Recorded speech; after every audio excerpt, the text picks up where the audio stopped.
Hi guys, welcome back to my channel. Today I'm going to share with you guys how to make vampiros. In case you guys want to know how to make this super easy and delicious recipe, just stay tuned and I'll show you how. Alrighty guys, so let's get started with our ingredients. So for the recipe we're going to need 4 pounds of chopped skirt steak, queso Oaxaca, corn tortillas, half of a small white onion, 4 garlic cloves, 1 jalapeno, a half a cup of lime juice, a half a cup of orange juice, a half a cup of olive oil, and all of our spices that I will link in the description box. So these are ingredients. Now let's get started. Okay, so first we're going to start by making our marinade. So in our blender we're going to add our orange juice, lime juice, bunch of cilantro, onion, garlic cloves, and jalapeno. And now we're just going to blend until we have a smooth sauce. Okay, so once we have our sauce, now we are ready to make our marinade. Okay, so in a large bowl, we're going to add our sauce.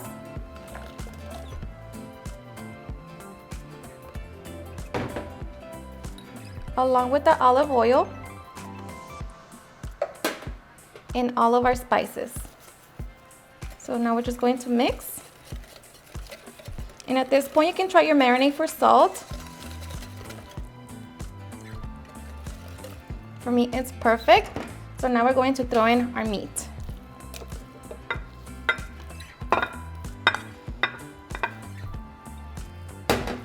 Okay, now you just want to make sure that your meat is fully coated with the marinade, and just make sure that your hands are nice and clean, and just mix it. Okay, so once we have our meat all nice and coated, now we're just going to cover it.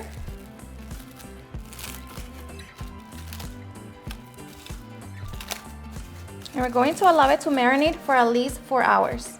Okay guys, so after a few hours that our meat has been marinated, we're going to get it out of the refrigerator and let it sit for about 1 hour until the meat comes to room temperature.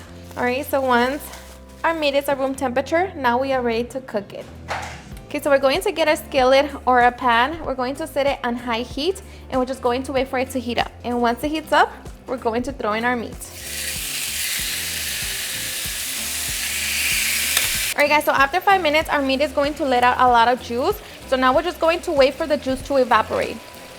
So just keep mixing it. Okay, so after a couple more minutes, our meat is ready. So now we're just going to set it to the side and leave it on the lowest setting. So like that, our meat doesn't get cold while we make our tostadas. Okay, so now we're going to get our comal and we're going to set it on medium heat. And we're just going to wait for it to get really hot. Okay, so once our comal is ready, we're going to place our tortillas. And we're going to wait for them to blister. Okay, so once the tortillas blister, we're going to flip them over. And now we're just going to let that cook for 1 minute. Okay, so after the minute, we're going to flip it back. And we're going to go back and forth every minute until the tortilla gets nice and hard. Okay, so once the tortilla gets nice and hard, now we're going to add our cheese. And we're just going to allow the cheese to melt. And while we wait for the cheese to melt, you want to reduce the heat to the lowest setting.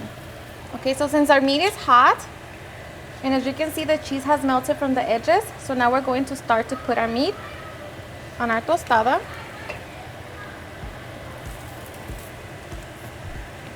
And like that, it's going to help the cheese to melt. Okay, and now we can get ready for the fun part. Alrighty, and now for the fun part. So I'm going to add some guacamole. And of course, you can add some beans on top of the cheese. You add whatever you want to them. I'm going to add my salsa roja.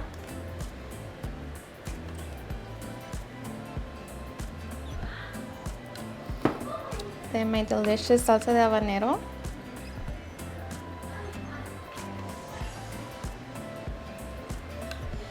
And of course, some cilantro and onion.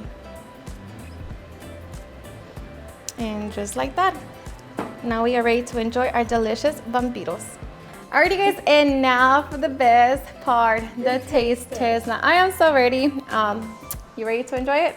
Yes. So cheers and enjoy.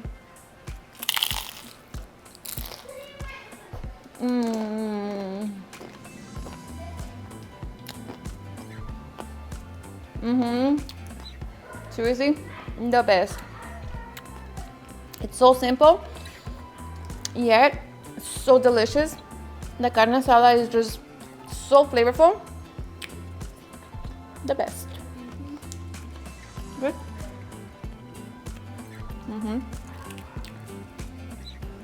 Ooh. The best part. Alrighty guys, and there you have it on how I make some delicious vampiros. I hope you guys had enjoyed watching this video, and if you did, please don't forget to give me a big thumbs up, share with your friends and family, and if you recreate this recipe, please don't forget to tag me in any of my social medias, and if you're new to my channel, please hit that subscribe button so you guys can be part of our family. Thank you so much for watching, and I'll see you guys on my next video. Bye.